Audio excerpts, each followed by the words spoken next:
My name is Keisha, 32 years old, and I'm a high school history teacher. My sister Monique always saw me as the family failure. She invited me to her lavish engagement party, but my husband Malik and I weren't on the main guest list. We were seated next to the kitchen entrance, behind a dying flower arrangement. My sister stopped by, her voice dripping with pity. Keisha, I just didn't want you and your husband to feel awkward around my fiancé's rich investors.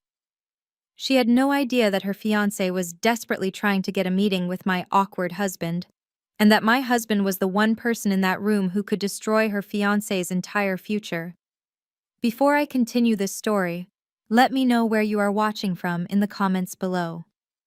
Hit that like and subscribe button if you have ever been underestimated by your own family. The ballroom at the St. Regis Atlanta pulsed with energy. Crystal chandeliers dripped from the ceiling, a string quartet played softly, and waiters in tuxedos offered champagne. But my husband Malik and I weren't seeing any of that. We were following a wedding planner down a narrow linoleum hallway, the sounds of the party fading behind us. The smell of industrial disinfectant and steamed fish hit me. "Wait, where are you taking us?" I asked, my voice small. The planner, a woman with a tight blonde bun and a clipboard, didn't stop. She pushed open a swinging door. "Here you are." It wasn't a hallway, it was a service entrance. Tucked behind a large, wilted floral arrangement, right next to the clattering chaos of the main kitchen, was a tiny, sad-looking table. It was set for two. It was a wobbly card table, covered with a paper napkin. The chairs didn't even match. Every few seconds, the kitchen door would burst open, blasting us with heat and the sound of clanging pots. "This can't be right," I said, my voice trembling. "I'm Keisha, the bride's sister." The planner finally looked at me, her eyes flat and dismissive. "This is not a mistake. Miss Monique requested a secluded arrangement for you and your husband." She emphasized the word secluded as if it were a favor. I stood there mortified. My husband Malik calmly pulled out the rickety chair for me. "Keisha," he said softly, "let's sit. I want to see how this plays out." I clutched my purse, my face burning. "I think there's been a misunderstanding. Our names are Keisha and Malik Jefferson." The planner sighed, tapping her clipboard. "I know who you are. The teacher and the data analyst." Miss Monique was very specific. "The main ballroom is reserved for her fiancé's investors and important guests." She didn't have to say the rest. We weren't important. I sat down, trying to breathe, trying to hold back the tears of humiliation.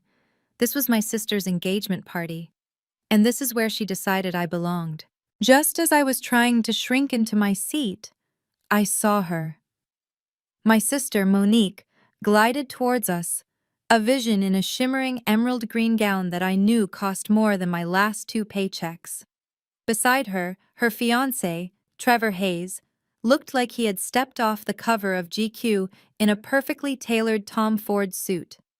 They weren't coming to fix the mistake. They were coming to inspect the damage. "Oh, Keisha!" Her voice was a high-pitched, sugary syrup, the exact tone she always used right before an insult. "You found your little spot. Isn't it perfect?" She didn't wait for an answer. "I just knew you and Malik wouldn't be comfortable in the main ballroom. It's all so intense in there." She waved a hand sparkling with diamonds, gesturing back toward the main party we couldn't even see. "Trevor's guests, you understand. They're all Silicon Valley investors and major partners. We're talking about the heads of venture capital funds, people who decide the fate of entire companies." I watched as Trevor's gaze finally landed on us. He didn't even look at me. His eyes swept over Malik, taking in his simple, dark suit. It was a good suit, but it wasn't a brand name. Malik wore it confidently, without a tie. Trevor's lip curled just slightly in a sneer of pure disdain. "Hi," he said. The word was clipped and dismissive.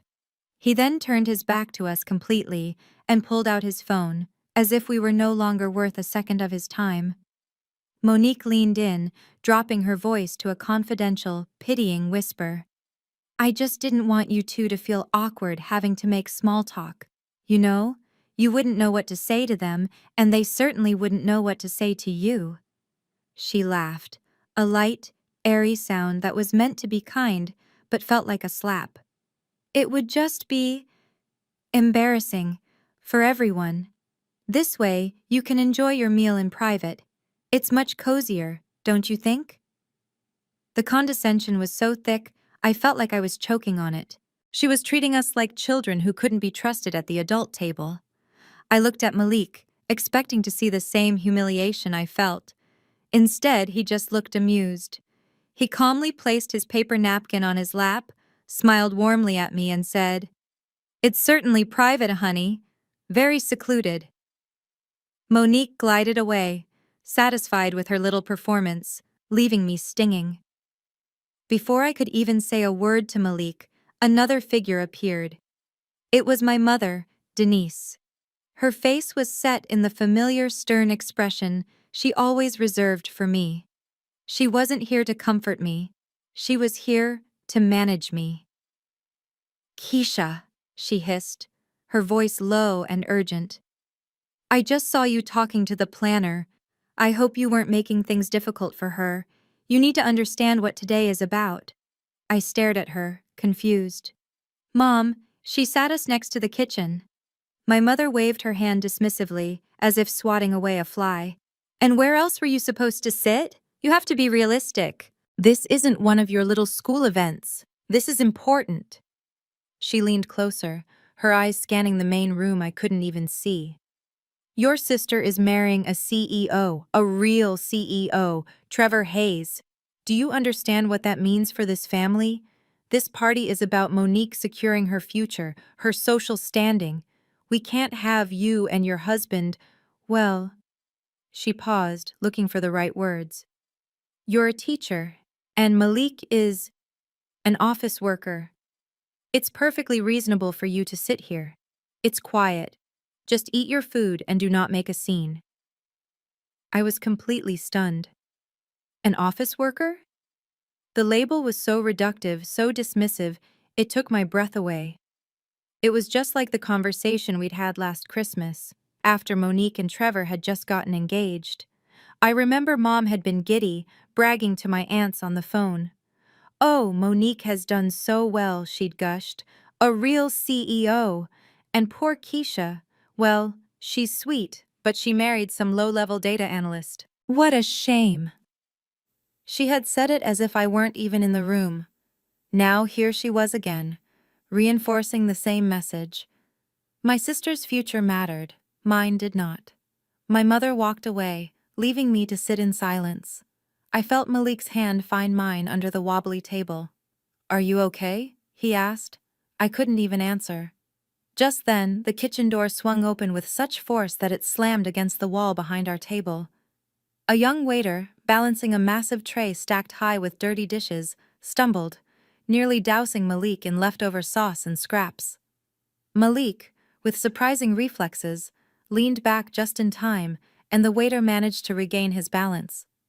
"Oh my God, sir, I am so sorry," the waiter stammered, his face pale. Malik just smiled calmly. "No harm done. Be careful with that." I watched the exchange, my hands clenched into fists. Even the staff barely knew we were here. This wasn't just neglect, this was insulting. The near miss brought back a flood of other memories. Other times I had been pushed aside for something more important, usually related to Monique. I vividly remembered my own college graduation. I had worked 2 jobs to get through my teaching program, and I was so proud. My parents showed up, but they checked their watches the entire ceremony. They didn't even stay for photos afterward. "We have to go," my father had said, already walking toward the exit. "Monique has a networking event with her marketing club, and it's very important for her future." I had stood there in my cap and gown, my diploma in my hand, watching them rush off. "But this is my graduation," I'd said to their retreating backs. My mother had looked over her shoulder and said, "We know, honey, but this is just a ceremony. Your sister is building her career." That's how it had always been. When I had asked them for help with a down payment on my first small condo, they told me they were cash-strapped. A month later, They co-signed a lease for Monique's brand new luxury convertible, a car more suitable for her image, as my mother put it. When I wanted to go to graduate school for my master's, they told me I should be focusing on finding a husband, not accumulating debt. Yet they had just paid off Monique's $20,000 credit card bill from what she called a difficult year. I looked at Malik, who was now patiently wiping a spot of sauce off his sleeve. He had always been the one person who saw me, who valued me, and now he was being subjected to the same humiliation I had endured my entire life. The clinking of glasses quieted as the lights in the main ballroom dimmed. A spotlight hit a small stage I hadn't even been able to see from our seats. My father, James Sr., stepped up to the microphone, his chest puffed with pride. "And now," he boomed, "I'd like to introduce the man of the hour, my future son-in-law and a true titan of industry, the CEO of Apex Innovations, Trevor Hayes." A wave of polite applause rippled through the unseen crowd. Trevor confidently took the stage, flashing a perfect white smile. "Thank you, James," he began, his voice smooth and practiced. "It's an honor to be here, and an even greater honor to be joining this wonderful family." He launched into a speech, and even from the service entrance I could hear the buzzwords. He spoke of synergy and disruption. He talked about changing the paradigm and leveraging next-generation solutions. Then he got to the real point of his speech. As many of you know, Apex Innovations is on the verge of something revolutionary. We are just weeks away from closing our Series B funding round. This isn't just about capital, it's about finding the right partners to join our vision. He was fundraising at his own engagement party. I glanced at Malik. He had been completely silent until now, just listening, a blank expression on his face. But as Trevor continued, Malik slowly pulled out his phone. His face was illuminated by the screen, and his thumbs began to move with a speed and precision that was almost hypnotic. He was typing a long, detailed message. "Malik, what are you doing?" I whispered, mortified. "Are you texting? People can see us from the main room." He didn't look up, but a small, mysterious smile played on his lips. "It's okay, honey," he whispered back. "I'm just analyzing some data." He finished typing and hit send. "This company of his, Apex Innovations," he continued, finally turning to me. "I've read their pitch deck." I was stunned. "What? How did you get that?" He took a calm sip of his water. "A friend of mine in San Francisco sent it over. He said Trevor has been sending it to every venture capital firm on the West Coast. He's desperate for investors." Malik leaned in a little closer, his voice barely audible over the sound of Trevor's speech. "And Keisha," he said, his smile widening, "his pitch deck is full of holes. The man is either a fool or a fraud." Trevor's speech finally ended, followed by a wave of enthusiastic applause. I could hear my father's voice booming, "Well said, son," from the main room. I felt sick to my stomach. Malik just sat there, watching the scene with a calm, almost detached expression, as if he were observing a moderately interesting play. I thought the worst of the humiliation was over, but then I saw Monique break away from Trevor's side.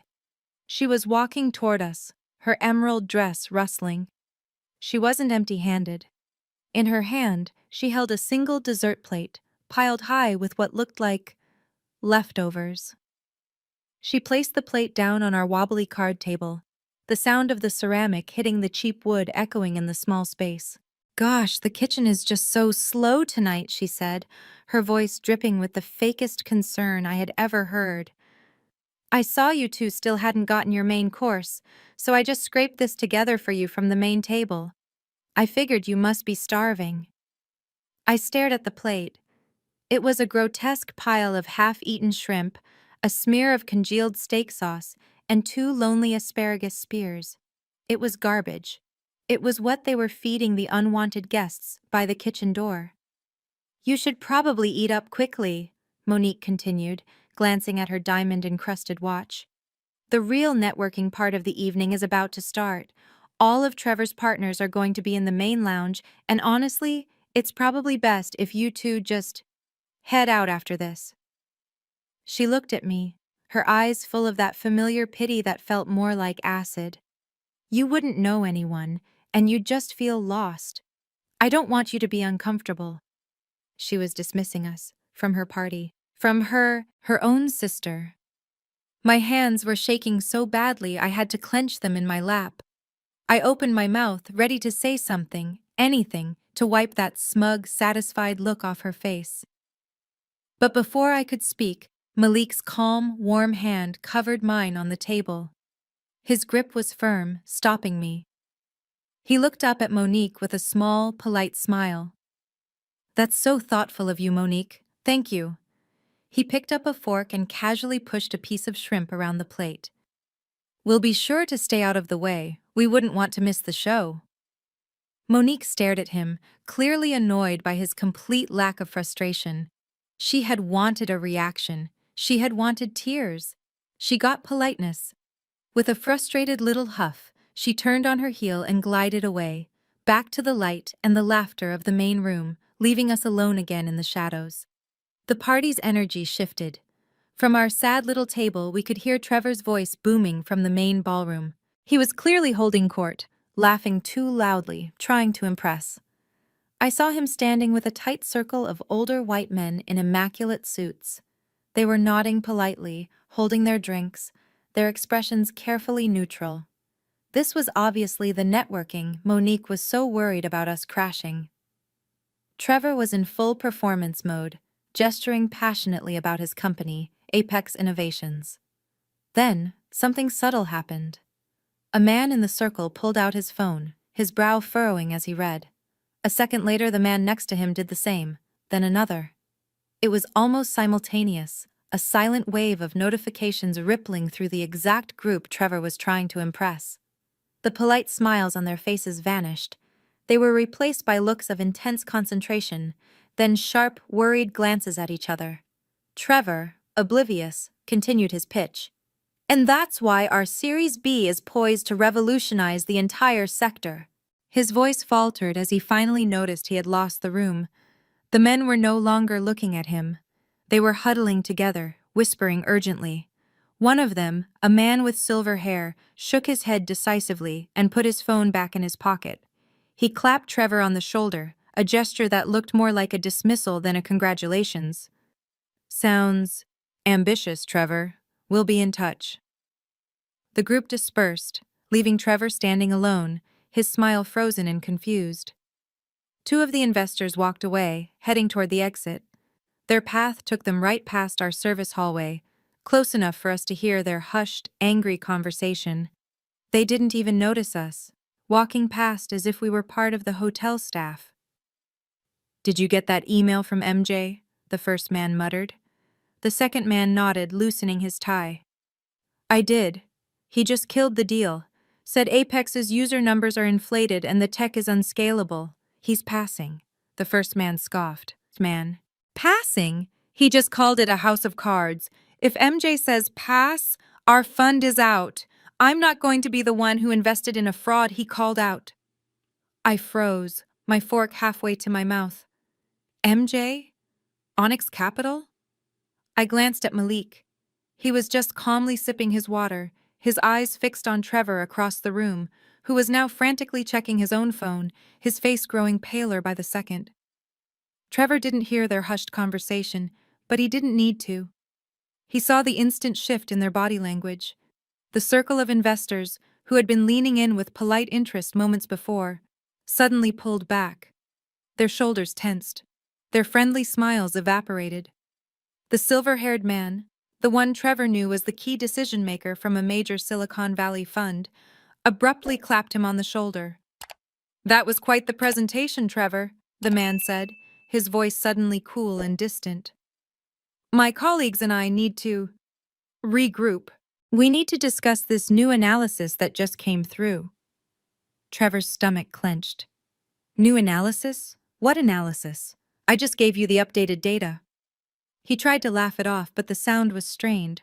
The other investors wouldn't even meet his gaze. They were already turning away, forming a tight, anxious huddle near the bar. "Trevor will be in touch," another man said over his shoulder, a clear dismissal. Trevor stood there, frozen, his hand still half outstretched. What just happened? One minute he was the conquering hero about to secure his $50 million round, and the next, he was poison. He watched them, his panic rising. They were whispering, checking their phones, shaking their heads. He was being shut out. He tried to take a step toward them, but the silver-haired man held up a hand, a clear stay-back gesture. Trevor turned, frantically searching the room for Monique, for his father-in-law, for anyone who could fix this.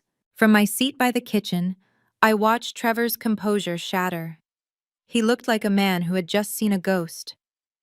Just then, my own phone vibrated softly on the wobbly table. I picked it up. It was a text from Michael, my lead analyst in San Francisco, who was monitoring the party's guest list remotely. The message was short. "Target group neutralized. The email from MJ landed. They are all spooked. What's the next move?" I smiled to myself. I looked over at Keisha, who was watching Trevor with a confused, worried expression. She still thought this was just a family drama. She had no idea. I typed back my reply to Michael, my thumbs moving calmly. Exactly as planned. Pivot the full $50 million to Innovate Solutions. I want the term sheet on their desk by morning. They're more deserving. I hit send. I took a sip of my flat, lukewarm water. It was the most satisfying drink I'd had all night. Trevor's smile was frozen, a mask of confusion. He fumbled for his own phone, his fingers slick with a sudden cold sweat. As he unlocked the screen, the notifications hit him, one after another, like hammer blows against a coffin lid. Ping. An email from Sequoia Horizon. Ping. An email from A-Star Ventures. Ping. Brenner Capital. These were his three biggest prospects, the ones his entire $50 million round depended on. He opened the first one. His eyes scanned the text.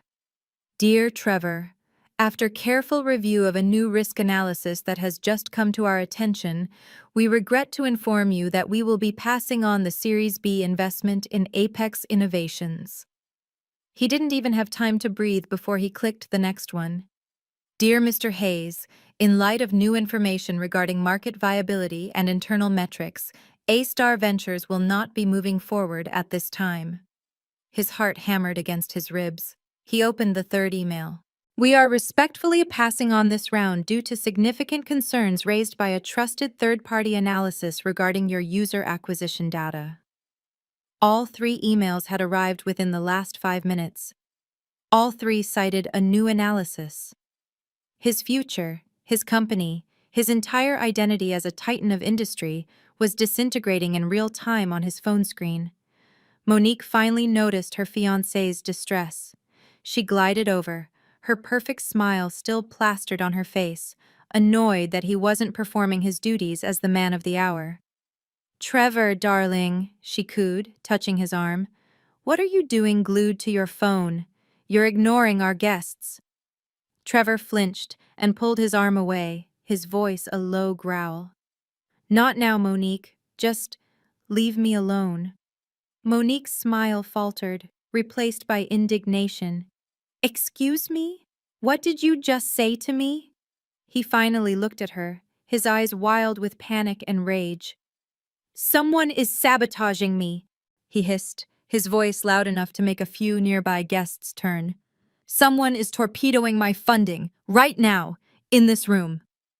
He spun around, his gaze sweeping across the faces of his powerful guests, desperately searching for the unseen enemy who had just declared war on his life. He never once glanced toward the kitchen door. Trevor was spinning, his mind racing. Who could it be? Who in this room had that kind of power? His gaze fell on a rival CEO, Mark Thompson. Was it him? He started to walk toward Thompson, but a strong hand gripped his bicep. It was David, one of his early-stage investors, and until 10 minutes ago, a close friend. David's face was pale, his eyes wide with a look of pure panic. "Trevor, stop." David whispered, pulling him hard toward a secluded alcove near the restrooms. "You need to shut up and listen to me." "What the hell is going on, David?" Trevor hissed, yanking his arm free. "My round just fell apart. My emails, they all say—" David cut him off. "I know. I got the same notification. Trevor, you are in catastrophic trouble. Do you have any idea who MJ is?" Trevor scoffed, a nervous, high-pitched sound. "Who is MJ? What kind of question is that?" "He's the phantom of private equity, the guy who founded Onyx Capital. Nobody knows who he is, no one's ever seen his face. He's a legend." Trevor was rambling, his fear making him talk faster. "They say he can analyze a company's entire value in an hour and kill a $40 million deal with a single 2-sentence email. What does he have to do with this?" David leaned in, his voice barely audible. "He has everything to do with this, you idiot. That new analysis everyone got? That was from him. MJ just personally blacklisted Apex Innovations." Trevor felt the blood drain from his face, leaving his skin cold and clammy. "He's not here, he doesn't go to things like this." David looked past Trevor, back into the ballroom, his eyes filled with a new, dawning horror. "I thought so too," David said, his voice trembling. "But it looks like he is, Trevor. MJ is at your engagement party, and apparently, you just insulted him." Trevor's blood ran cold. "He's here? Where? Who is it? Is it Thompson? I knew I shouldn't have trusted him." He spun around, his eyes frantically scanning the main ballroom, his mind racing. He was searching for a titan, a hidden power player he might have overlooked. His gaze swept past the silver-haired venture capitalist who was now avoiding his eye. He looked at the local congressman, the president of the Atlanta Chamber of Commerce, the CEO of a rival tech firm. No, he knew all these people. There was no one new, no one powerful enough to be the mysterious MJ. "What does he look like?" Trevor demanded, grabbing David's arm. "How do you know he's here?" David didn't answer. He was staring past Trevor's shoulder, his gaze fixed on a dark corner of the room, an area Trevor hadn't even registered as part of the party. His eyes narrowed, filled with a look of dawning, horrified comprehension. "Trevor," David said slowly, his voice weak. "Don't tell me. That man, over there. The one sitting by the service entrance." Trevor turned, following David's gaze. All he saw was the sad, wilted floral arrangement and the small, wobbly table next to the swinging kitchen door. What about it?" he snapped, his patience gone. "That's just my fiancé's sister and her husband. They're nobodies." David shook his head, his eyes still locked on the couple. "The man, the one in the dark suit with no tie. Is he a guest of yours?" Trevor finally focused on Malik. He saw a man in a simple suit, calmly drinking water, talking quietly to his wife. He looked completely insignificant. "That's Malik," Trevor said with a dismissive scoff. "Malik Jefferson. He's Monique's brother-in-law. He's a teacher or a data analyst or something, completely harmless." Trevor turned back to David, frustrated. "Stop wasting my time. Who is MJ?" David, however, couldn't look away from Malik. He seemed frozen, as if he'd just seen a ghost. "David, what is wrong with you?" Trevor snapped, his voice high-pitched with panic. "Stop staring at that nobody, and help me figure out who's trying to ruin me." David didn't answer. His hand was shaking as he pulled his own phone from his pocket. "That's impossible," David muttered to himself, his fingers flying across the screen. It cannot be." "What cannot be?" Trevor demanded, grabbing his friend's shoulder. David ignored him, navigating to a secure link, an internal portal for the Wall Street Journal's highest-tier subscribers. He clicked on an article from last year, one Trevor had never seen. The title was, "The New Game Changers, Private Equity's Phantom Players." David's finger scrolled down past profiles of well-known billionaires until he landed on a short, heavily redacted section titled, "The Man Known Only as MJ." "Look," David said, his voice a hoarse whisper. He held the phone up. There, accompanying the text, was a single photograph. It was clearly a candid shot, taken from a distance at some high-powered conference in Davos.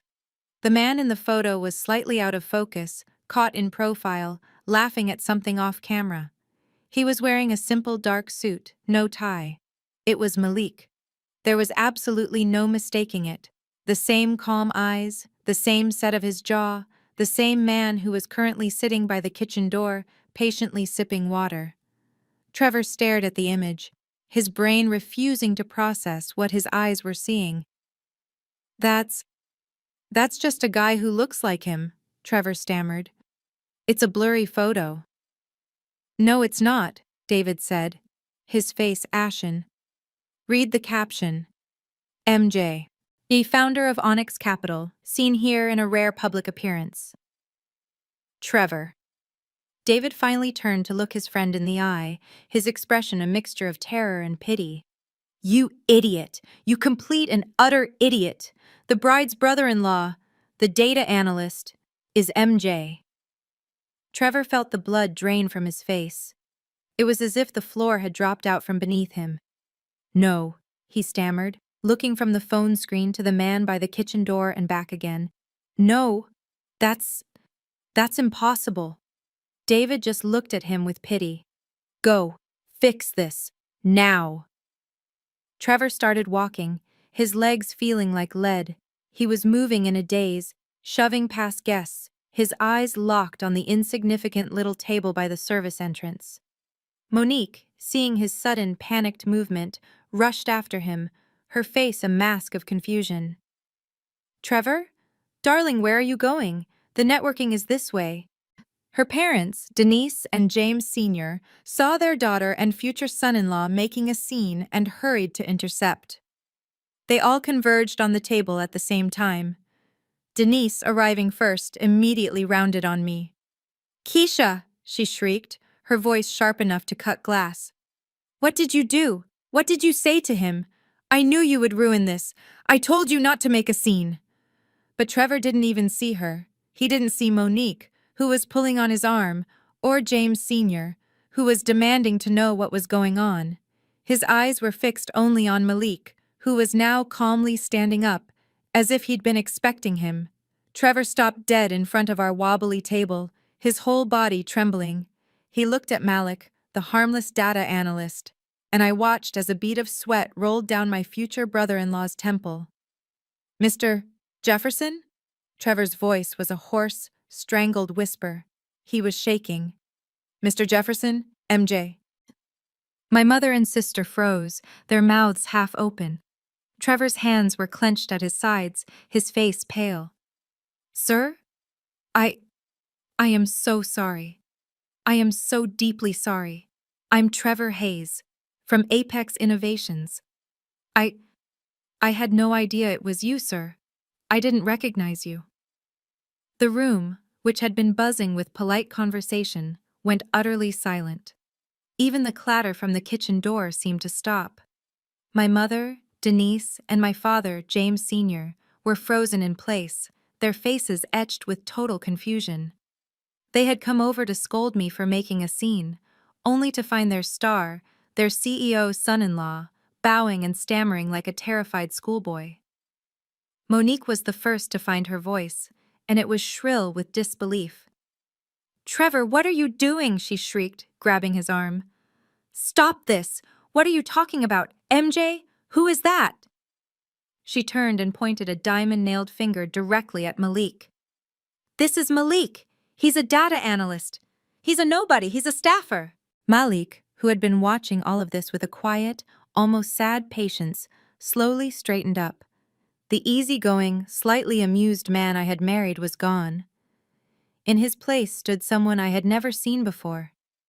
His shoulders squared, and though he was no taller than my father, he suddenly seemed to command the entire room. The air around him crackled with an authority that silenced everyone, even my mother. He ignored Monique completely. His eyes were locked on Trevor with a cold, piercing intensity. Hello, Trevor, he said, his voice quiet but carrying effortlessly through the silence. I'm glad we finally get to speak. I've read your pitch deck for Apex Innovations. Trevor visibly flinched, as if he'd been struck. You've seen it? Oh yes, Malik continued, his voice dangerously smooth. It's very ambitious. He paused, letting the word hang in the air. And also, deeply fraudulent. You see, I had my team run a simple analysis. You've inflated your active user numbers by 40%. 40. You're not just ambitious, Trevor. You're a liar.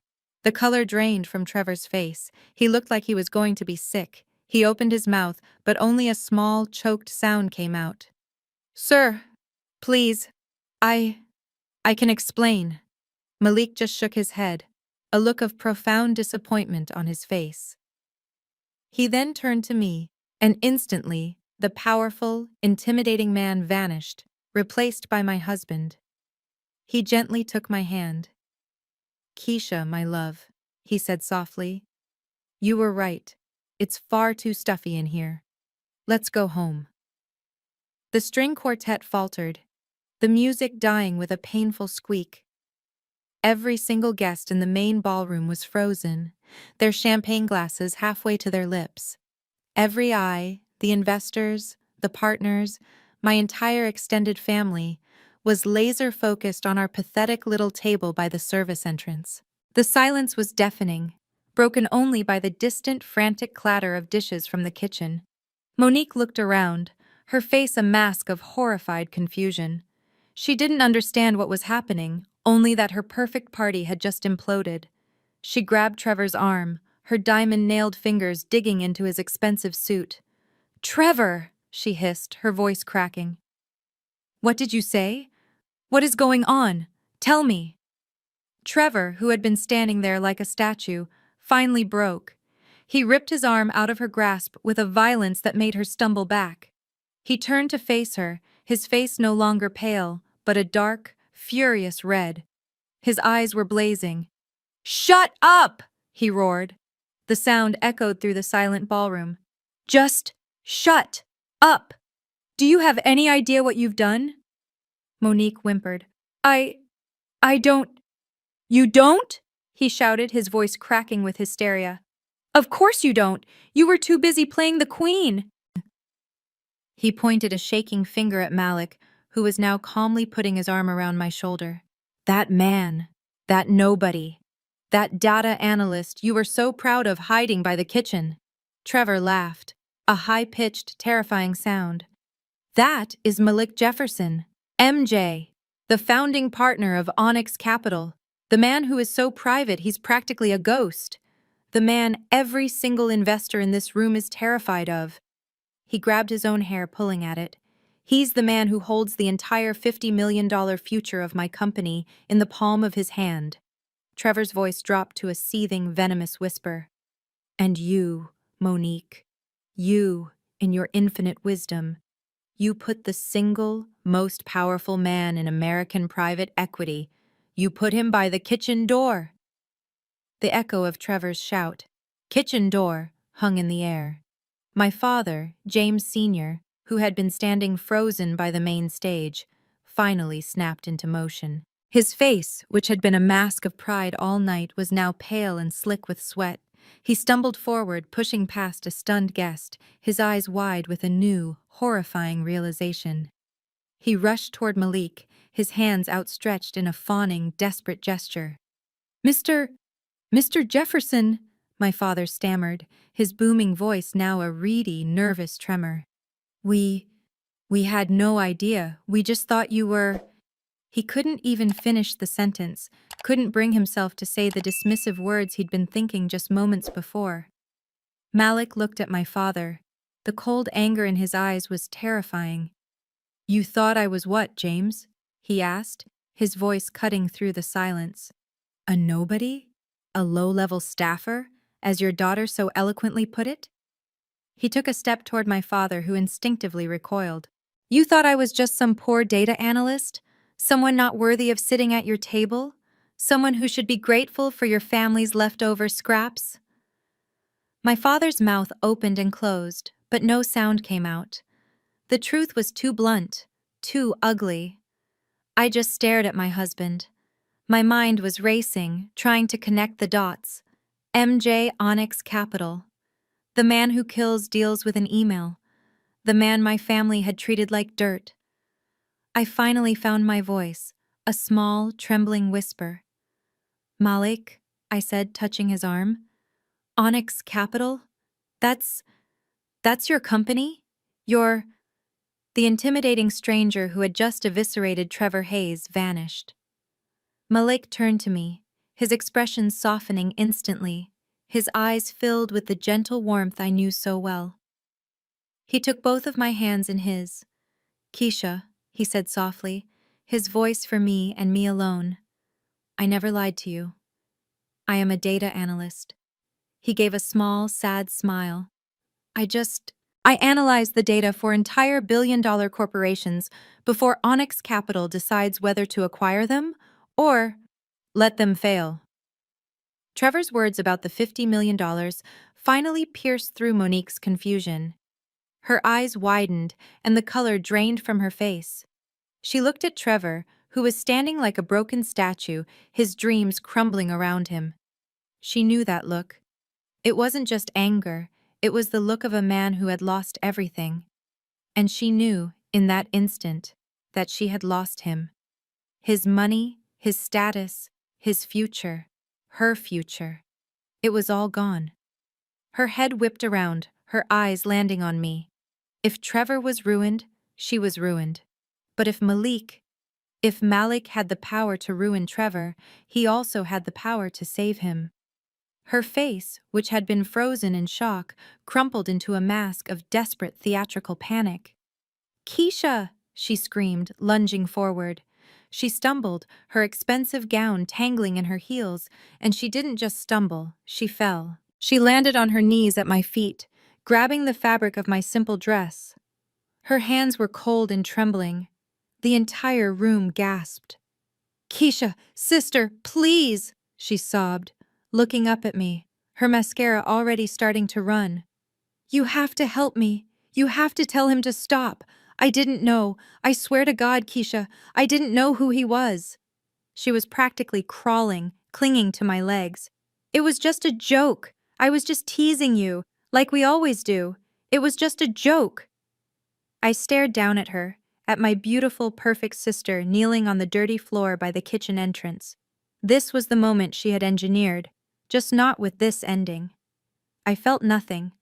No pity, no sympathy. Just a cold, hard finality. I took a deliberate step back, pulling my dress from her grasp. "A joke?" I said, my voice quiet, but it cut through her sobs like a knife. "You call this a joke?" I looked around at the silent, watching guests.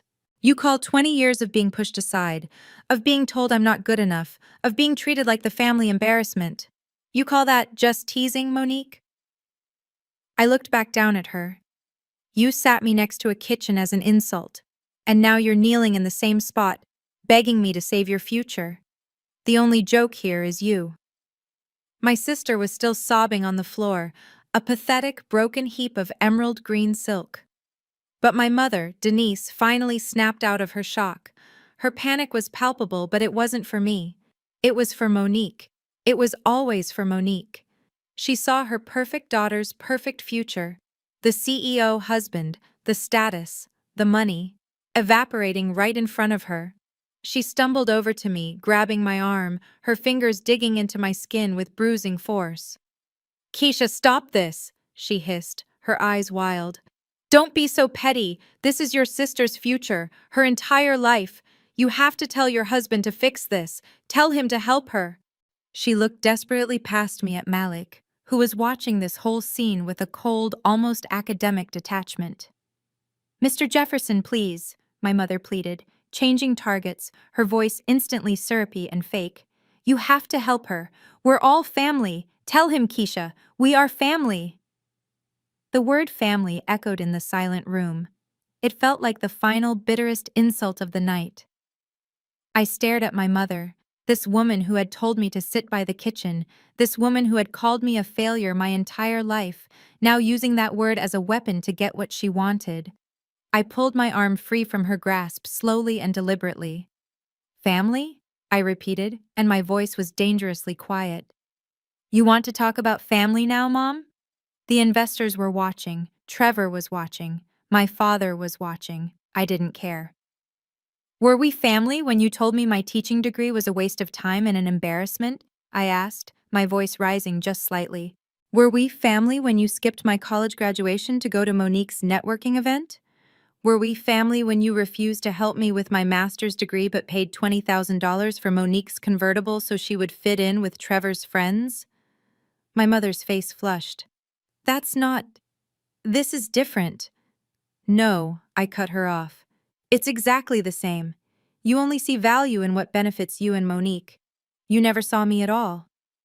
I took a step back, finally putting a physical space between us that matched the emotional one. You never treated me like family. I was just the failed daughter. I was the placeholder. I was just the darkness you used to make Monique shine brighter. So no, I won't tell my husband to help her. You all made this choice. Now you get to live with it. Trevor's last shred of composure was gone. He stumbled forward, bypassing Monique, bypassing my parents, his eyes locked on Malik with a terrifying, desperate focus. He stopped just short of us, his hands clasped together as if in prayer.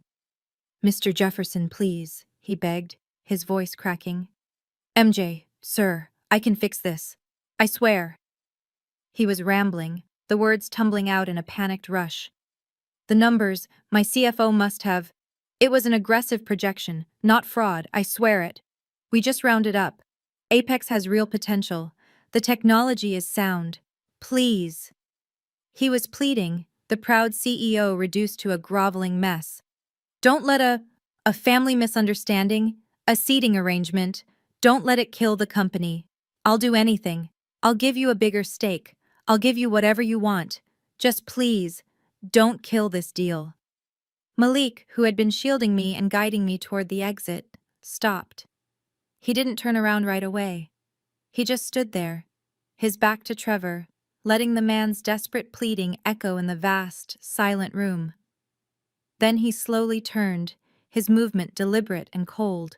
He looked Trevor Hayes up and down, from his panicked, sweaty face to his expensive, shaking hands. When he finally spoke, his voice wasn't angry. It was something far scarier. It was final. Mr. Hayes, he said, the honorific sounding like an insult. Onyx Capital has two fundamental rules for investment. Only two. They are not complicated. Malik took one step back toward Trevor, who flinched. Rule number 1. We do not invest in liars. Sir, I told you, it was a projection, Trevor stammered. It was fraud, Malik cut him off, his voice sharp as glass. Your user acquisition costs are 3 times what you reported. Your churn rate is nearly 60%, not the 20% you claimed in your deck. You didn't just inflate your user numbers by 40%, Trevor. You fabricated them. He let that sink in, the blood draining completely from Trevor's face. If I were to send my team's analysis to the Securities and Exchange Commission right now, your Series B funding wouldn't just be denied. You would be facing an investigation that would lead to prison time. Trevor went completely white. The word prison sucked all the remaining air from his lungs. But, Malik continued, that's just business. Our second rule is the one that matters more. He paused, and in that moment he glanced at me, his eyes softening for just a fraction of a second, before hardening again as he looked back at Trevor.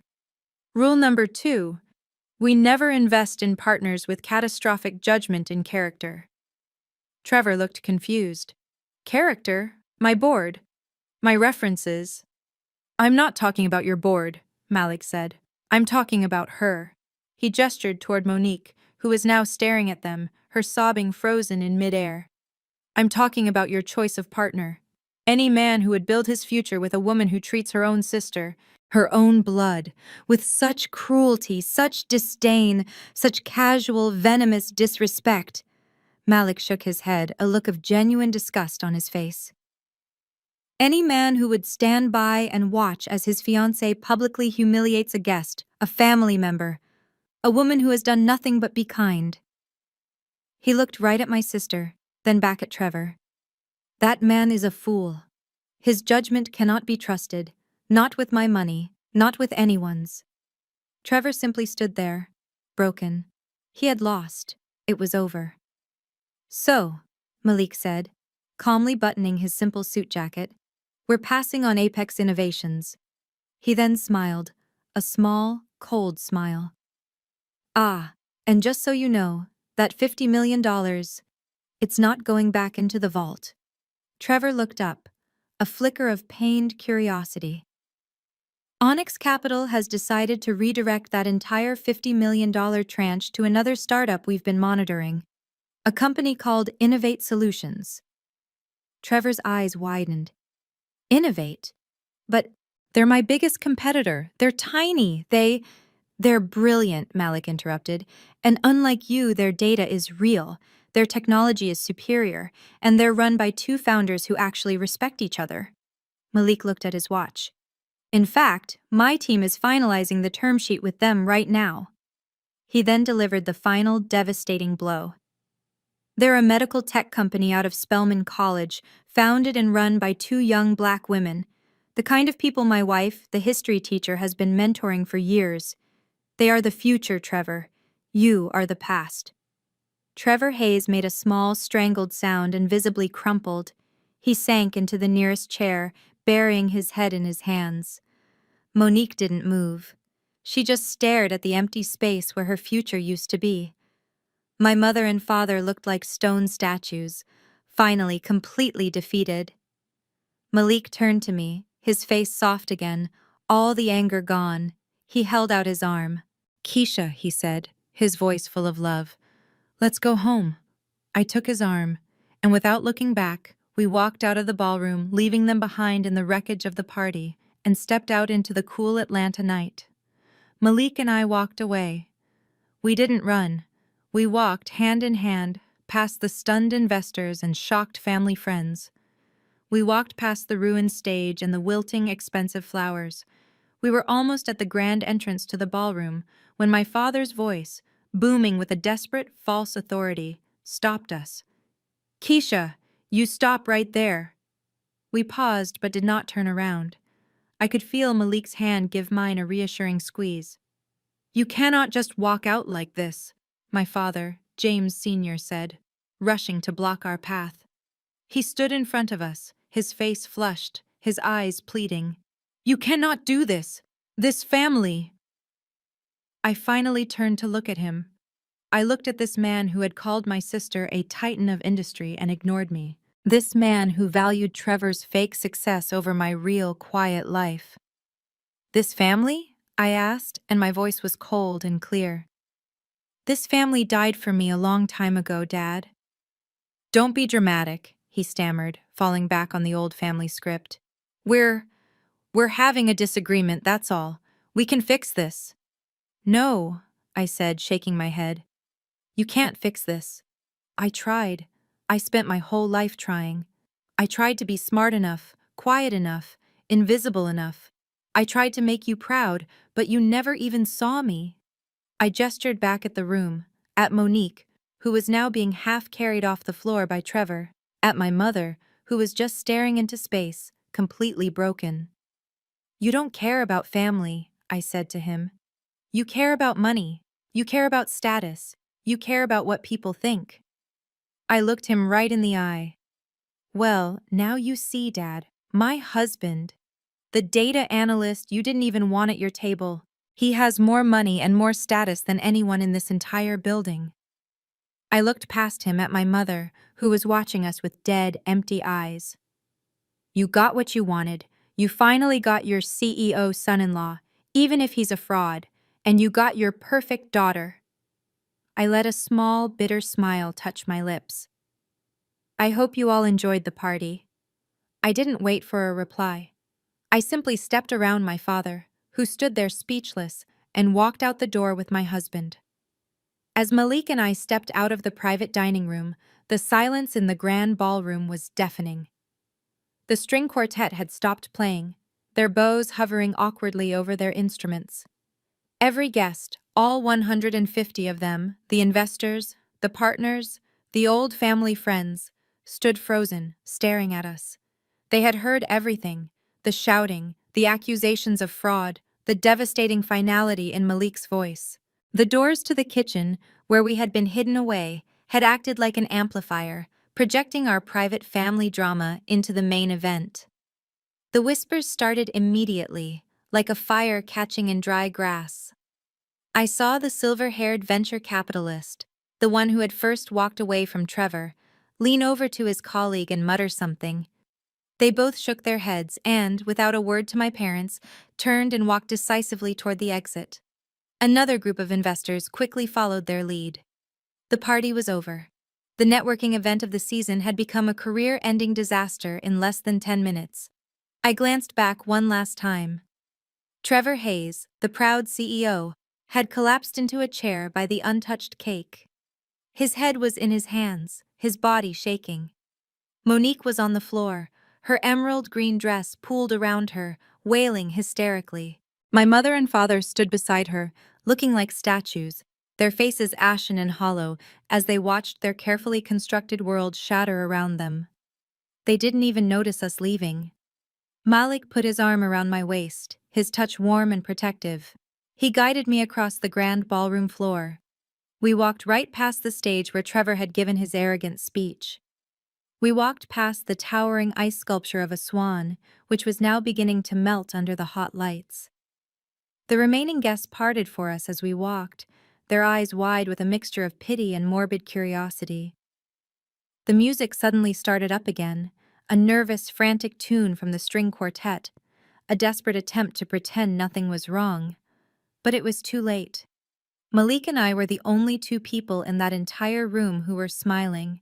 We reached the main doors, pushed them open, and stepped out into the cool, clean night air, leaving the wreckage of my family's ambition behind us.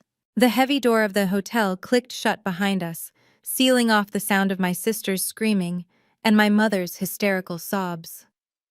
The silence of the grand, empty hallway was overwhelming. I was trembling, not from the cold, but from the adrenaline of the last 20 minutes. Malik's arm was solid around my waist, guiding me toward the private elevator. We didn't speak. We didn't have to. We rode down to the underground garage, a place I had never been. A long, black, impossibly sleek car was waiting, a driver standing respectfully by the open rear door. It looked like a Maybach. "Malik," I whispered, my voice hoarse. "Whose car is this?" "It's ours, Keisha," he said gently, helping me inside. "Well, it's one of the company's." The door closed with a heavy, soundproof thud. The chaos of the party, my family, my past, it all disappeared. It was just us, surrounded by soft leather and polished wood, gliding silently out of the garage and into the Atlanta night. I stared at my husband, the man I had married 3 years ago, the man I thought I knew. "You're him," I finally said, the words feeling strange in my mouth. "You're MJ, the man they were all terrified of." Malik loosened his suit jacket and sighed, running a hand through his hair. He looked tired. "I am," he said quietly. He turned to me, his eyes full of an emotion I couldn't quite place. Regret. "Keisha, I am so sorry. I never, ever wanted you to find out like this. Not in the middle of that." I shook my head, trying to process it. "But why? Why wouldn't you tell me? We're married. You let me think. You let my family—" My voice broke. "You let them treat you like that?"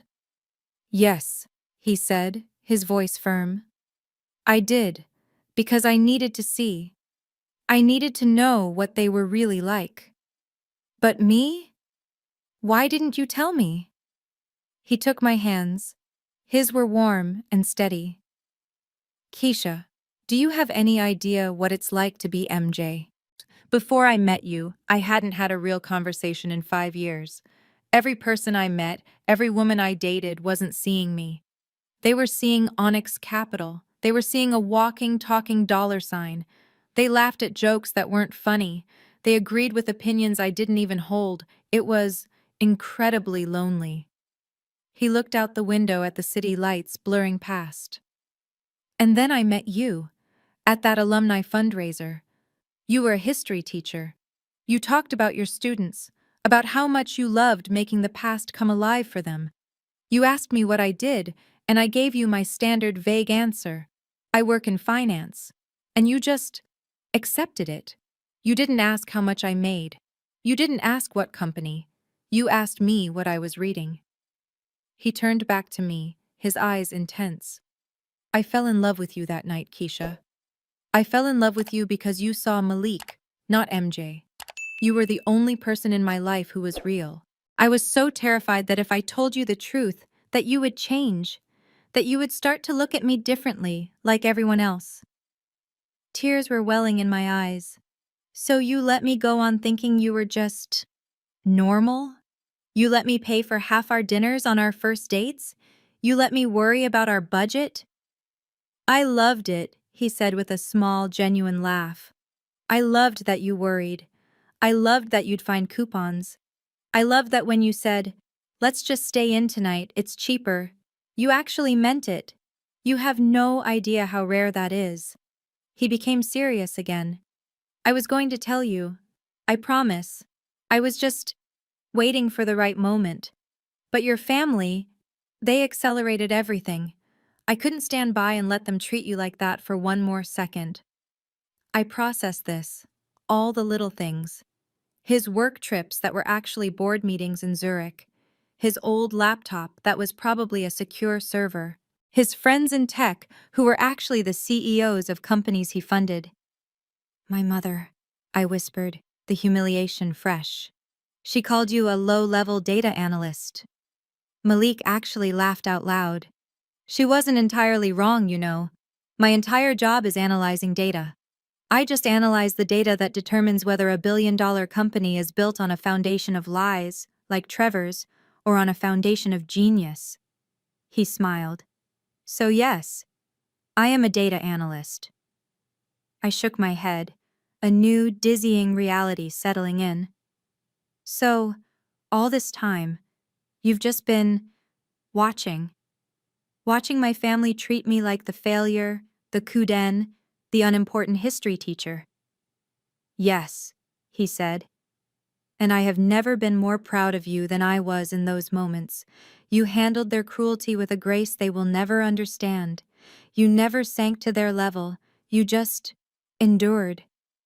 But Keisha, that's the other thing I have to tell you. He reached for his briefcase on the seat beside him. It was a worn, simple leather bag I'd seen 100 times. He opened it and pulled out a file. I wasn't just watching you, my love. I was studying you. What does that mean?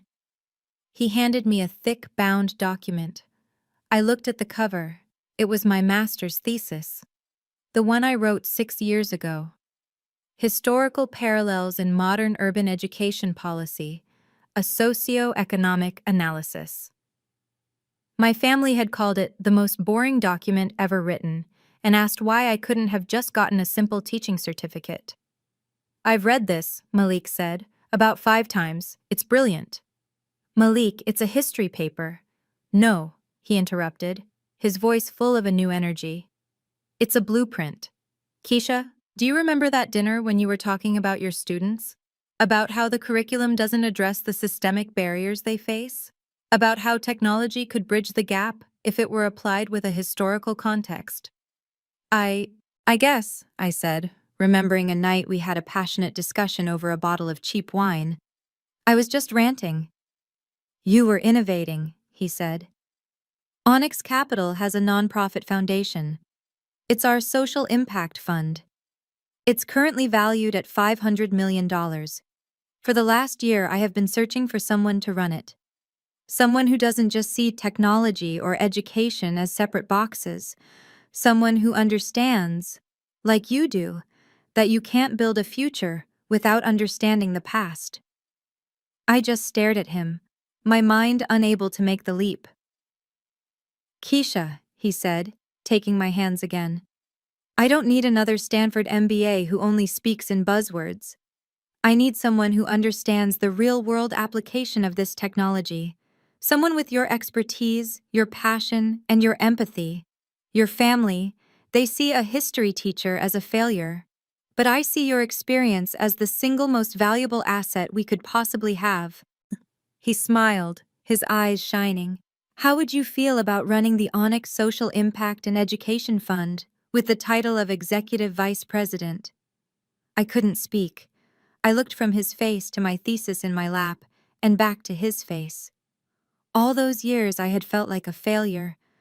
All those years, my family had told me my passion for history was useless, impractical, a dead-end job. And all this time, the man I loved, the secret billionaire I loved, wasn't just enduring my boring rants about education policy, he was interviewing me. So, I finally managed to say, the tears that came this time not from humiliation, but from a profound, earth-shattering sense of validation. My teaching job was my experience? It was your superpower, Malik said. Onyx can hire 1,000 data analysts. We can only find one you. So what do you say, Madam Vice President? It was 3 days after the disastrous engagement party. I was sitting in our living room, a space I now understood was a sprawling penthouse overlooking the Atlanta skyline. What I had always thought was Malik's normal apartment was, in fact, 3,000 square feet of glass and steel. The simple, tasteful furniture I had helped pick out was, as I was now learning, quietly priceless. I was wrapped in a cashmere blanket, sipping coffee from a mug that probably cost more than my old sofa, and reading the news on my iPad. I didn't have to look for the stories. They were everywhere. The first headline was from the Wall Street Journal. Apex Innovations scraps IPO plans, faces SEC investigation after funding collapse. My fingers trembled slightly as I tapped the screen. The article detailed how Trevor Hayes' much-hyped Series B funding round had disintegrated overnight. It quoted anonymous sources, the same investors who had fled the party, stating that a last-minute, devastating risk analysis had been circulated by Onyx Capital. The report, allegedly penned by the fund's reclusive founder, MJ, cited gross inflation of user metrics and fundamental flaws in the technology's architecture. The SEC had already opened a formal investigation into Apex for misleading investors. Trevor's house of cards, as Malik had called it, had been blown over. I scrolled down, my stomach twisting. I took no pleasure in this. It was just a sad, inevitable conclusion. I swiped to the local society pages. A different kind of headline, but no less brutal. Atlanta's power couple engagement collapses. Trevor Hayes and Monique, her last name, postpone wedding indefinitely. I clicked this one too. The tone was laced with thinly veiled gossip. It described the abrupt and shocking end to the engagement. It mentioned that Trevor Hayes had left the city to deal with the sudden volatility in his business. It described Monique as being devastated and in seclusion at our parents' home. The article didn't mention us or the kitchen table or the scene. It didn't have to. The implication was clear. The magnificent social event had ended in a spectacular, humiliating failure. Trevor, faced with financial ruin and public exposure, had cut his losses. And my sister, who had built her entire identity on securing this perfect man, was left with nothing.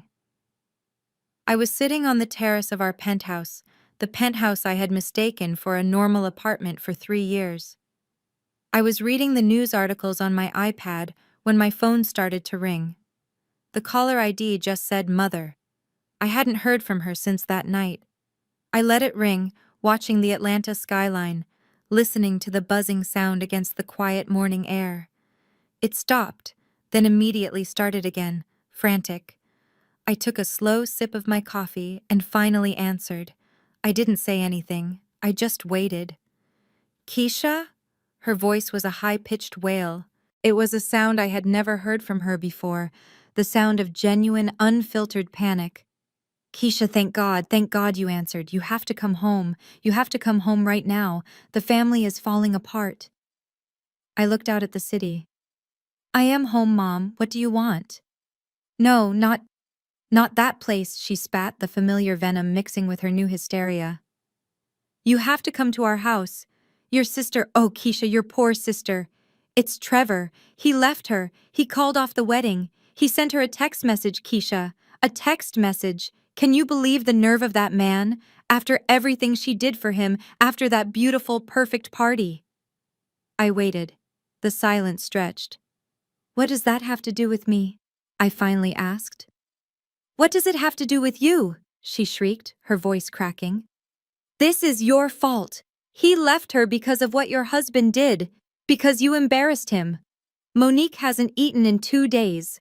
She's locked herself in her room and she won't come out. She says her life is over, that she has nothing left. I stayed silent. I thought about the plate of scraps Monique had brought me. He ruined her, my mother sobbed. Trevor didn't ruin her, Mom, I said, my voice calm and low. Trevor was a fraud. He was lying to all of you. He was lying to his investors. He was going to fail, with or without us. That doesn't matter, she screamed. He was her future, and now it's all gone. And that's not even the worst of it. Your father, oh Keisha, your poor father, his partners, the men who were at the party, they're pulling out. 2 of his biggest clients called this morning and canceled their contracts. They said they can't be in business with someone who has such bad judgment and family drama. Your father is going to lose his business. The business he spent 30 years building. We're going to lose the house. We're going to lose everything. Her voice dropped, becoming a low, venomous accusation. This is what you wanted, isn't it? You and that husband of yours. You came to that party to destroy us. You set us up. I let her accusations hang in the air. I thought about the wobbly table, the paper napkin, the sound of the kitchen door.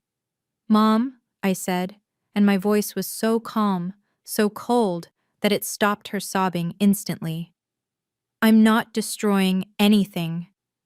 What? She stammered. I said, I am not destroying your family. You are. You, Dad, and Monique. You did this to yourselves. You spent my entire life worshiping 2 things, status and money. You didn't care that Trevor was an arrogant fraud. You only cared that he was a CEO. You bet your entire family's future on him. How dare you, she whispered, the outrage gone, replaced by shock. You bet on a con artist, I continued, standing up and walking to the edge of the terrace. And in the process, you insulted, humiliated, and threw away the one person in that entire room who actually had the power to save you. You didn't bet on Malik. You bet against him. You bet against me. And you lost. Keisha, please. You don't understand. We're your family. No, Mom, I said, finally letting the cold, hard truth settle between us. For the first time, you don't understand. You can't fix this. I can't fix this. Malik won't fix this. This is the consequence of your own choices. Goodbye. I hung up the phone. I blocked her number, and I went back to my coffee. I thought blocking my mother's number would bring me peace, but I had forgotten about my sister. The next afternoon, my phone buzzed with a notification I had been dreading. One new voicemail from Monique. I stared at the screen, my thumb hovering over the delete icon. I didn't want to hear it. I didn't want to hear her voice, her excuses, her blame. But some small, lingering part of me, the part that still remembered the little sister I used to play with before she learned to hate me, pressed play. Her voice flooded the room, but it wasn't the sharp, confident, mocking tone I knew. It was a broken, gasping, desperate sound. Keisha? She sobbed, the sound thick and wet. Keisha, it's me. Please, please, I know you hate me. I know, but please listen. I heard her take a ragged breath. I'm sorry, okay? I'm so sorry. I was wrong. I was awful to you. I was just... Her voice broke again. I just wanted to have a good life, you know? Like Mom always said. I just wanted to be successful. The sobbing continued for a few seconds. He's gone, Keisha. Trevor's gone. He won't answer my calls. He called off the wedding. He said I ruined him, that my family ruined him. It's all gone. Then her tone shifted, a new desperate hope creeping in. But you can fix this. But you can. I know you can. Your husband. Malik. He did all of this for you. He'll listen to you. He loves you. I could hear her desperation building. Please, Keisha. I'm begging you. As your sister, please just ask him. Ask him to give Trevor a second chance. Just one more chance. Trevor can fix the company. I know he can. He's smart. Please. I still love him, Keisha. I can't lose him. I love him so much. The message ended with another ragged sob. I sat there in the quiet penthouse, the only sound the faint hum of the city below. I listened to the word love echo in my head. I thought about Monique, who had never once asked about my life, who had looked at my husband with nothing but disdain, who had happily sat us by the kitchen. I shook my head slowly. No, Monique, I whispered to the silent phone. You don't love him. You love his status. You love his money. You love the idea of being Mrs. CEO. I knew my sister. She wasn't grieving the man. She was grieving the life she had lost, the life she had built on a foundation of arrogance and cruelty. My finger moved to the screen. I didn't feel anger. I didn't feel pity. I just felt done. I pressed delete. The voicemail and the last shred of my connection to her vanished. 6 months. That's how long it had been since the engagement party. 6 months since my life had been shattered, and then rebuilt into something I never could have dreamed of. I stood at the head of a long, polished marble table in the boardroom on the 50th floor of the Onyx Capitol building. The Atlanta skyline stretched out behind me, a glittering testament to a world I was only just beginning to understand. I was no longer Keisha, the failure history teacher. I was Keisha Jefferson, Executive Vice President of the Onyx Social Impact Fund. The room was filled with university presidents, community leaders, and tech pioneers. They were all looking at me, waiting. I wore a tailored navy blue suit, my hair styled professionally. I felt a deep, quiet confidence I had never known before. The woman who had been hidden by the kitchen door was gone. In her place was a woman who commanded the room. I smiled and tapped the screen, bringing my presentation to life. Good morning, everyone, I said, my voice clear and steady.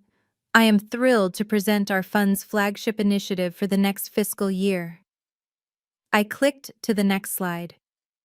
It showed the iconic logos of Spelman College, Morehouse College, Howard University, and Hampton University. I am proposing the Onyx Legacy Grant, I announced. A $100 million commitment to be distributed over the next 5 years to fund new technology hubs and digital history archives at our nation's leading historically Black colleges and universities. A wave of impressed murmurs filled the room. I laid out the plan, the data analysis, the expected impact. I spoke with passion about the necessity of preserving our history in order to build an equitable future. As I spoke, I couldn't help but think of my family. I thought of my mother, who had scoffed at my useless history degree. I thought of my father, who had told me that real success was in business, not in dusty old books. They were so wrong. My history degree was exactly why Malik had insisted I take this role. He said Onyx Capital had dozens of financial analysts, but what they needed was someone with a soul. Someone who understood that you cannot build a new future without first understanding, preserving, and honoring the past. My family had seen my passion as a failure. My husband saw it as my superpower. I looked at the nodding, engaged faces of the board members. We believe, I concluded, that investing in these institutions isn't just charity, it is the single smartest investment in the future we can possibly make. The room broke into immediate, enthusiastic applause. It wasn't the polite, forced applause of a family gathering. It was real respect. I had found my purpose. The very knowledge my family had despised was now the tool I was using to change the world. It was a cool evening in late fall, almost a year since the engagement party. Malik and I were celebrating. The Onyx Legacy grant had been formally announced, and the press coverage was overwhelmingly positive. More than that, Innovate Solutions, the company he had funded instead of Trevor's, had just released a breakthrough medical device, proving his faith in them was well placed. "To you, Madam Vice President," Malik said, raising his glass. We were at a new, highly rated French restaurant downtown, one I had been wanting to try. The atmosphere was intimate, with low lighting and soft music. I raised my glass. "And to you, MJ, for seeing potential where no one else did." We laughed, a shared, easy sound. I felt completely at peace, happy. I was no longer the woman hiding by the kitchen door.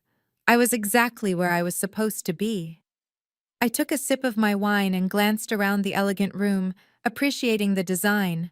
My eyes scanned past a couple celebrating an anniversary, past a table of businessmen, and then I froze. Standing by a service station, polishing silverware, was a woman in a black and white server's uniform. Her hair was pulled back in a severe, unflattering bun. Her face was pale, and she looked exhausted. It was Monique, my sister. I couldn't breathe. Malik noticed my expression instantly. "Keisha, what's wrong?" I just nodded ever so slightly in Monique's direction. Malik turned. His face didn't change, but his eyes hardened. It was the ultimate bitter irony. The woman who had sneered at us for being nobodies, the woman who had exiled her own sister to sit by the kitchen door because she wasn't important enough, was now clearing dirty plates and refilling water glasses for a living. I watched as the restaurant manager spoke sharply to her. Monique just nodded, her head bowed. "Yes, sir, right away." She looked nothing like the golden child who had worn a diamond-encrusted dress. She just looked tired. As she turned to grab a water pitcher, her eyes swept across the dining room and locked with mine. For a full 3 seconds, we just stared at each other. I saw a flash of recognition in her eyes, then pure, unadulterated shock, which quickly dissolved into a wave of deep, burning humiliation. Her face turned a dark red. She couldn't have looked away faster. She dropped the silverware she was holding, a clatter of spoons and forks hitting the floor. Sorry, she stammered, fumbling to pick them up, her back pointedly toward our table. She never looked at us again. She spent the rest of the evening staying in the shadows, her movements quick and furtive, making sure to stay on the opposite side of the restaurant. Malik took my hand. "Do you want to leave?" he asked quietly. I thought for a moment. The old Keisha would have. The old Keisha would have fled, embarrassed for her, or perhaps afraid of a confrontation. But I wasn't the old Keisha. I felt nothing. Not pity, not satisfaction, not even anger. Just a profound, quiet distance. She was no longer my problem. She was no longer a part of my story. "No," I said, turning back to my husband and picking up my wine glass. "I'm right where I belong." I took a sip. "This wine is excellent. Let's order another bottle to celebrate." I didn't look in her direction again. I just continued my dinner, my gaze fixed on my husband and our future. It had been almost 2 years. 2 years since the engagement party that had detonated my life and, in doing so, saved it. My work at the Onyx Social Impact Fund had become my life's passion. We were funding education and technology programs in underserved communities, and the work was more fulfilling than my quiet life as a history teacher had ever been. But I hadn't seen my parents since that day. After the public humiliation, the collapse of their finances, and Monique's departure, they had vanished. They had moved out of their large house, sold off their assets, and as far as I knew, were living in a small condo on the other side of the city. I had never received an apology, and I had never expected one. Then, my assistant buzzed my intercom. Her voice was hesitant, confused. "Mrs. Jefferson? I... You have some visitors. They say they're your parents. They don't have an appointment." I leaned back in my chair, the leather creaking in the large, quiet office. I stared out the floor-to-ceiling window at the Atlanta skyline. So the day had finally come. "Send them in, Chloe," I said, my voice perfectly even. I stood up, not as a gesture of welcome, but to put myself on equal footing. I walked to the window, my back to the door, waiting. I heard the door open, then close softly. I heard two sets of footsteps, hesitant and slow, stopping several feet behind me. They didn't sound like the confident, heavy strides of my father, or the quick, judgmental click of my mother's heels. Finally, I turned. The two people standing in my office were strangers. They looked like ghosts. My father, James Sr., was a man I remembered as being large and imposing, his presence filling every room. The man in front of me was small. He was thin, and his shoulders were slumped in a way I'd never seen. He was wearing a simple, slightly frayed polo shirt and slacks that were too large for his new, smaller frame. The arrogant authority that had defined my entire childhood was gone. My mother, Denise, was unrecognizable. Her perfectly highlighted blonde hair was now completely gray, cut in a simple, practical style. The designer clothes were gone, replaced by a simple knit dress that looked like it came from a department store. On sale. She was clutching her handbag to her chest as if it were a life raft. They both looked old. They looked tired.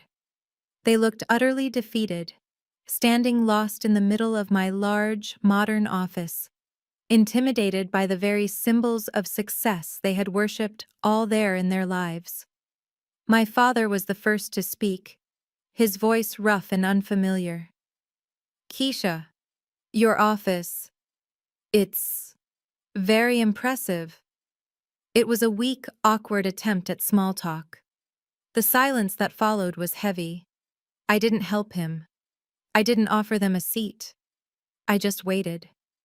He cleared his throat, looking at the floor, then at my mother, then finally at me. We're here to apologize," he said. The words came out in a pained, difficult rush, as if they were physically hurting him to say. "Keisha, we were wrong. We were so wrong about everything." My mother just stared at the floor, her shoulders shaking silently. "It took losing everything to see," my father continued, his voice breaking. "The business, it's gone. After those investors pulled out at the party, the bank called our loans. We couldn't recover. We lost the house." He finally looked up at me, his eyes pleading. "I was blinded, Keisha. Blinded by status, by Trevor, by Monique. I was so focused on what I thought was success that I didn't see you." My mother finally spoke, her voice a reedy whisper I barely recognized. "We lost Monique too. After Trevor's company went under, after the SEC investigation started, she blamed us. She said we pushed her. She moved to Texas. She won't return our calls. We're all alone." Her face crumpled and she let out a small sob. "Keisha, please. We've lost everything. We're so sorry. Can we just start over, please? Can we be a family again?" The question hung in the air. This was the moment I had dreamed of for 20 years. The moment my parents would finally see me, finally apologize, finally admit they were wrong. And now that it was here, I didn't feel the triumph I expected. I didn't feel the rage. I just felt a deep, profound, and quiet sadness. I thought of the little girl hiding by the kitchen door. I thought of the woman who had cried herself to sleep after being told her degree was a waste. I took a deep breath. I forgive you. The words came out and I realized, with a small shock, that I actually meant them. My mother let out a gasp of relief, tears of gratitude streaming down her face. Oh, Keisha, thank God. Thank. I held up my hand, stopping her. Let me finish, I said, my voice gentle but firm. I am not forgiving you because you deserve it. I am not forgiving you because you're my parents. I looked at them, these two broken people. I am forgiving you because I deserve to be at peace. I am done being angry. I am done carrying your mistakes, your prejudice, and your blindness. I am done. I walked back to my desk and sat down, not as their daughter, but as the woman I had become. But starting over? I shook my head. No, that's impossible. The family you're talking about, the one where I was the failure and Monique was the golden child, that family is dead. And frankly, it needed to die a long time ago. Just as my mother started to protest, the door to my office opened softly, and Malik walked in.